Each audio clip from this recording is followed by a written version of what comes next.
there's a lot of things going on in our world right now, especially with social media. And I feel like I've been now that I haven't been traveling, I've been really sucked into the American social media experience, and I'm really losing touch with my understanding of how it's affecting people in other countries. So how is social media in Spain? Is it really big? What platforms do they usually use? And yeah, how do you think it's affecting them? Yep. We have a lot of people connected on Instagram, of course. Definitely know a lot fewer people on Facebook, but they do have Facebooks, to keep, like a lot of us, to keep up with family, for example. I'm also on like Spanish TikTok. I really like TikTok a lot. But it's like the very young. You gotta cut it, man. You gotta cut it. Your TikTok haters, come on. Yeah, Of course. Do you see us? Do we look like TikTokers to you? You don't at all. You're totally right.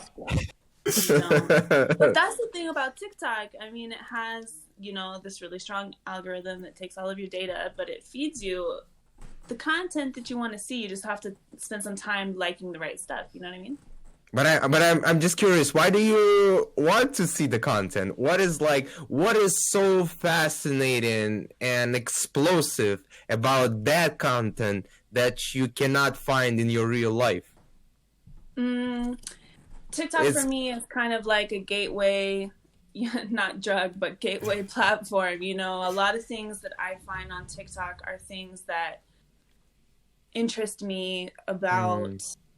So, okay, like one topic, on TikTok that I found from TikTok just simply because it showed up for me that I had never searched before would be about this idea of different dimensions in the world. So there's we live in the third dimension, and then it goes up to 12 different dimensions, right? And so I learned about that and kind of got interested about it, and it led me to people who are talking about it in depth on YouTube.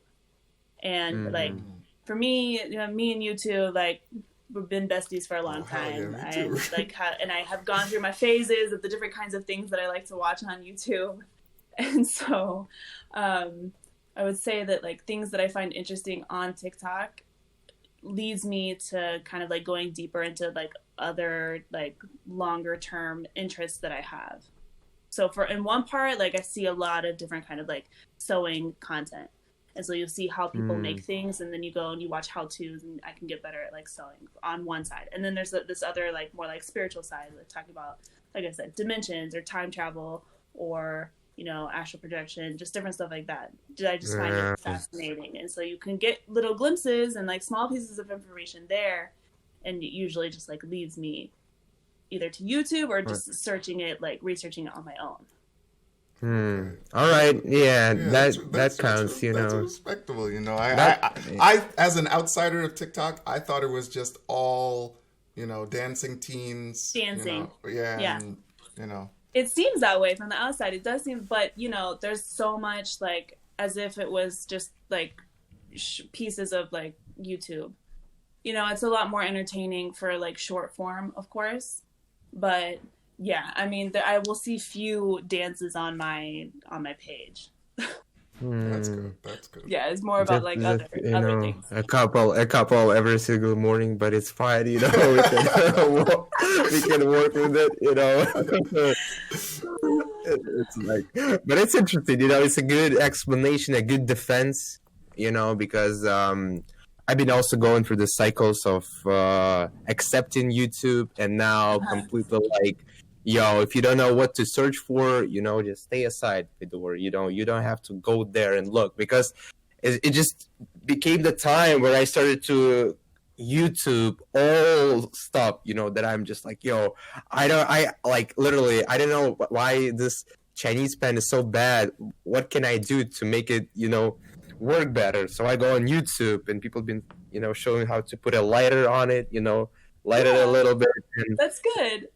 Right? But not exactly, because for some time I just just Google or YouTube some dumb shit why do you even watch it? At some point I've just become so addicted of this, productivity and being like, 100% doing your best, and people being just grinding those topics all over. So it's just very catchy phrases and same results, same ideas.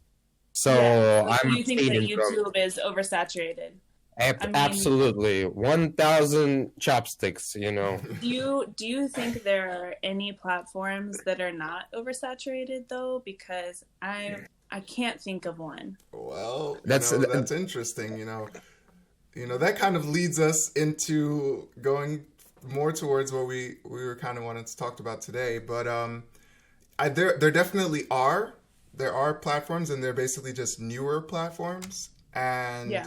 I think that those platforms are now coming about because these more, bigger tech companies, these already developed ones, are also starting to lead people into some rabbit holes, leading people into some, misinformation and like really radicalizing people. So now you have apps like Minds. I don't know if you've ever heard of Minds, but I actually know the CEO personally. We've had him on the podcast. He basically developed his app because he wanted to create an open source social media platform so that people can go on there and feel like they're not being tracked. They're not going to see ads about the thing that they last searched, and so that basically other developers can see how their code works. So that's what basically open source means. It means anybody who wants to can go in and check out how their code works and check out how their algorithms work and copy it and basically alter it in whatever way that they want to create their own. Right. So, and that's just one example. I actually heard about another social media recently that just started called Odyssey or Library, which aims to do a very similar thing.